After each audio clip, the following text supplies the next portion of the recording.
Here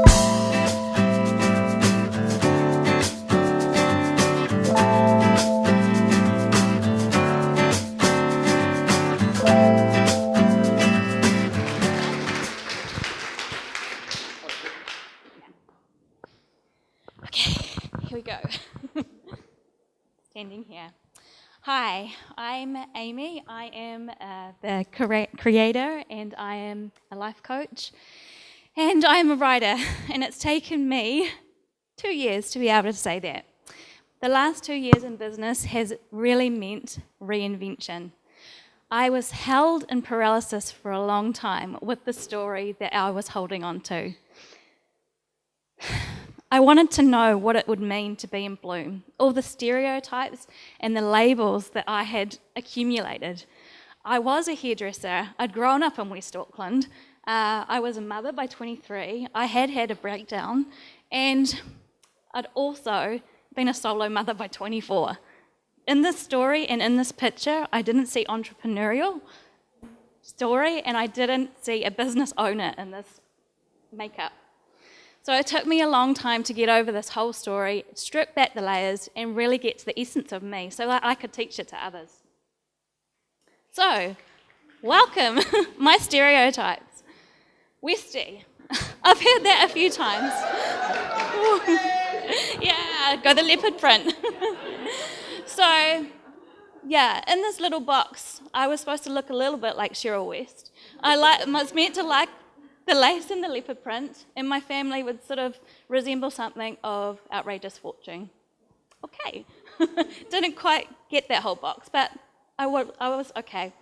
Rolling on to the young solo mum, many of the stereotypes would have me believe that I was incompetent, that I liked to party, that, like on Bad Moms, that I would kind of dress a little bit like a hoochie mama. And welcome the hairdresser stereotype. Yeah, little Miss Ditzy. Not really using my brain. It was all about the creativity. I often would be put into the category of having different coloured hair and, having a little bit of a vacant look like that. Awesome. And then coming back to the mental breakdown after the birth of my first child. I can resonate with Brittany here. Again, rolling with the pink hair. And, the cray-cray. These were the boxes of my stereotypes. Yeah, but in reality, I've stripped back and I've understood what it means to me. Okay, I might still be a little cray-cray, I can accept that, but the West Auckland is my connection to 25 years plus of friendship. It's my connection to the wild West Coast. It's my connection to piha, my love of walking on piha. The young solo mother, that is actually my journey of being brave, of leaving a relationship that didn't serve me to seek better and finding it right there in my husband.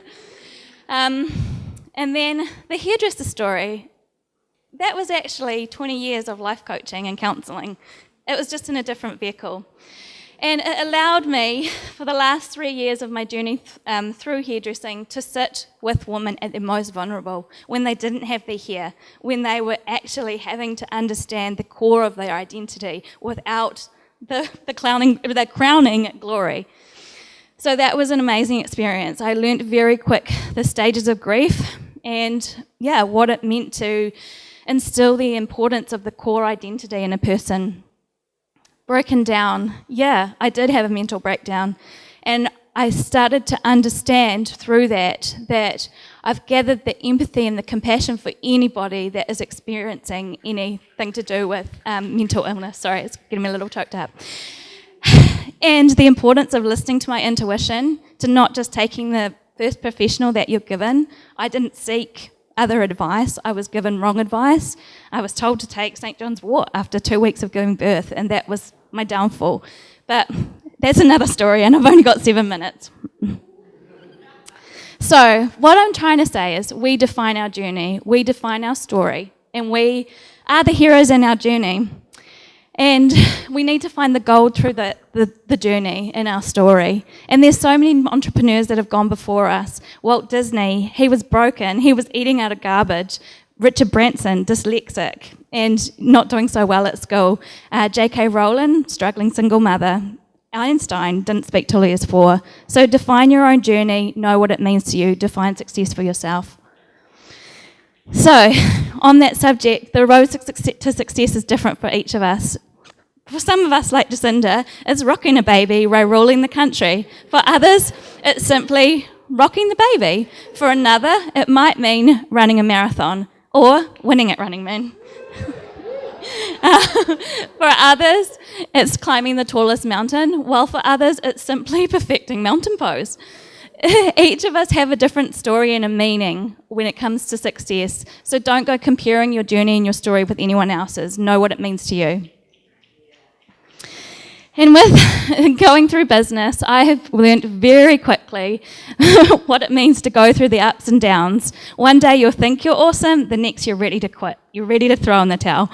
But as Jay Shetty, say that 10 times fast, says, it's what it means to live. And if you look at the monitor of a heartbeat, you'll see the ups and downs, and no journey is without the ups and downs. So it's what it means to live. Roll with the ups and downs. 1 minute left. Right. The other thing I've learnt through this journey is the importance of finding your tribe and loving them hard. Finding those people that are walking next to you, but are also a few steps ahead. Those that are showing up perfectly imperfect, with a half-paralysed face, that are showing us what it means to show up, regardless of what we look like, and just showing up for ourselves anyway. The cheerleaders, the support networks, the everyday heroes, those that inspire us, the planners, the doers, those that ground us. Thank you, my husband. When we're kind of trying to put everything together. Many of my heroes are here in this very room, eyeballing. You know, those that are doing the startups, those that are helping with startups, those that have lived on the street, those that are helping those on the street, those that are connecting kids around the world, those that are helping people through mental illness, the cheerleaders, those caring for the carer, the wild woman. There's just so many amazing people in this very room that we can learn from. And yeah, I'm grateful for each of them. So, yeah. So, in conclusion, my time is up. If you want to go on the best personal development of your life, start a business. But just, hold on through the ups and downs. Don't be afraid to be yourself. Don't compare yourself. Be you authentically. Sway through the changing seasons, and lastly, don't be afraid to bloom.